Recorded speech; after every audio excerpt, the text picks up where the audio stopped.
الحمد لله نحمده ونستعينه ونستغفره ونؤمن به ونتوكل عليه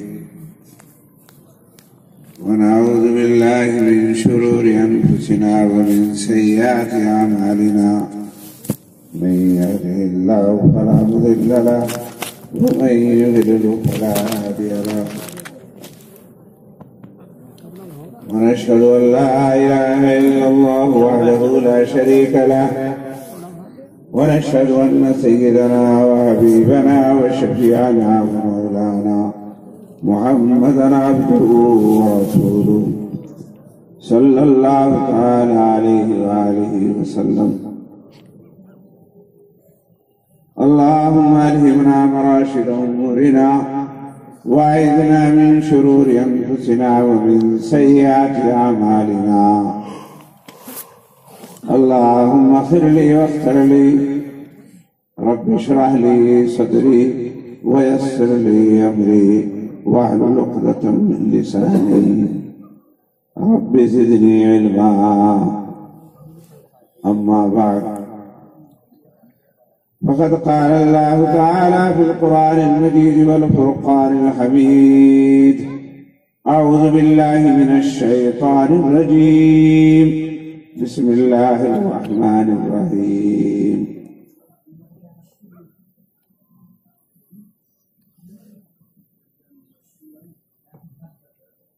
إن الذين قالوا ربنا الله ثم استقاموا تتنزل عليهم الملائكة ألا تخافوا ولا تحزنوا وأبشروا بالجنة التي كنتم توعدون.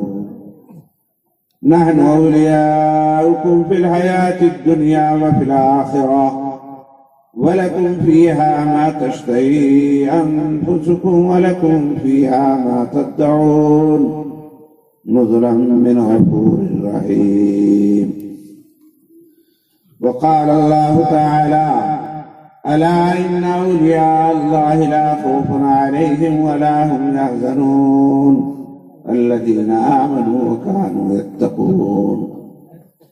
لهم البشرى في الحياة الدنيا وفي الآخرة لا تبديل لكلمات الله ذلك هو الفوز العظيم. صدق الله العلي العظيم. یہاں کو آتا اور آگے پہنچاؤ ذرا کچھ سمجھے بھی لگے گا تو کچھ لوگ سن رہے ہیں اور آگے کو جاؤ.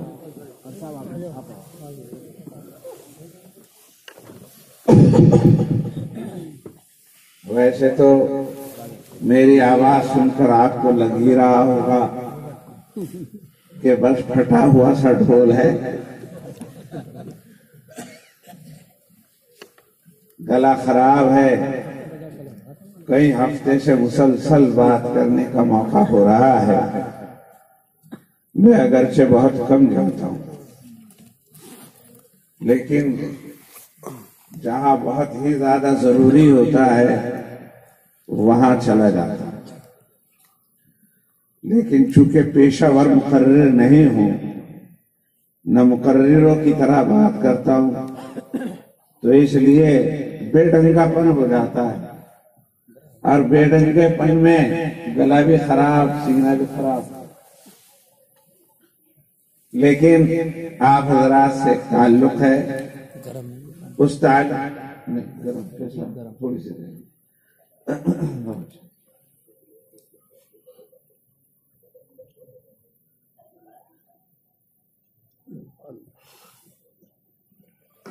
تو یہاں آنا، آپ کی خدمت میں آنا ضروری ہو جاتا ہے. تو میں آپ کے سامنے حاضر ہو گیا. ایک درخواست یہ ہے کہ جو کوئی سننے کا ارادہ کرتا ہو وہ پوری بات سن. بات صحیح ہے یا غلط، اچھی ہے یا مندی، اس کا فیصلہ جب ہی ہوتا ہے جب پوری بات. اگر دو باتیں سنی، ادھوری بات سنی، تو پھر فیصلہ صحیح نہیں ہوتا کہ صحیح کہا یا غلط. اس لیے چاہے پسند آئے یا نہ پسند آئے لیکن پوری بات سننی چاہیے، پوری اس بات سن کر کے فیصلہ، اور بہت زیادہ لمبی بات کرنے کا کوئی ارادہ نہیں، اور آپ کی پوزیشن بھی دیکھ رہی ہے یہ زیادہ لمبی بات نہیں کر سکتا۔ میں تو مولانا جو ابھی بات کر رہے تھے میں یہ سوچ رہا تھا کہ اور لمبی بات کر لیں، ماشاءاللہ بات تو اچھی، اللہ کے رسول کی بات سے اچھی بات کی بات وہ کر رہے تھے کہ بات اور لمبی ہو جائے، بس میں مختصر سی دعائی کرا دوں اور پھر چلا جاؤں، لیکن بہرحال انہوں نے جتنا مقدر تھا انہوں نے کہا، اب مجھے انہوں نے یہاں بٹھا دیا تو مجھے کچھ نہ کچھ آپ کے سامنے عرض کرنا ہے۔ درخواست اتنی سی ہے کہ تھوڑی سی دیر میری بات بس جم کر کے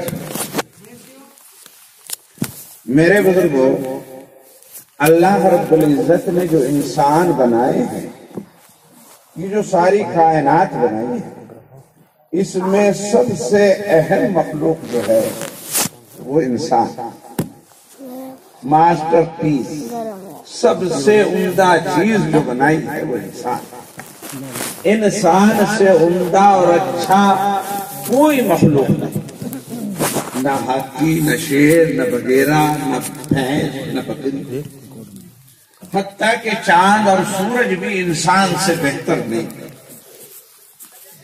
انسان کو اللہ نے عقل دی، فراست دی، سمجھنے اور سوچنے کا مزاج دیا، اللہ نے اس کو ایک بہت ہی اعلیٰ قسم کا دماغ دیا۔ ساری دنیا کے سائنسدانوں نے کھوج مارا، انسان سے اچھا دماغ کسی کے پاس، آپ کو بھی محسوس ہوگا، انسان سے اچھا دماغ کسی کو عطا نہیں کیا گیا، سب سے اچھا دماغ انسان، سمجھنے کی، سوچنے کی، کھوج لگانے کی، تفتیش کرنے کی جو صفات اللہ نے انسان کو دی وہ کسی کو نہیں۔ بس مختصر بات یہ کہ سب سے اچھی چیز اس ساری کائنات کے اندر انسان، سب سے ساری کائنات انسان کے لیے، بھینس ہے تو انسان کے لیے، بکری تو انسان کے لیے، اور ہاتھی ہو یا بگیرا ہو یا کوئی بھی چیز ہو، اس میں سے بھی کان کی چیز نکال لیتا ہے انسان، شیر کی بھی کھال نکال کر پہن لیتا ہے، جانماز بنا لیتا ہے، بیٹھنے کا بنا لیتا ہے، ہاتھی دانت کے بھی بہت ساری چیزیں بنا لیتا ہے، ان میں سے بھی کھینچ لاتا ہے، کسی کا انڈا کھاتا ہے، کسی کا دودھ پیتا ہے، کسی کی ہڈیاں لیتا ہے، کسی کی کھال سے کچھ بناتا ہے۔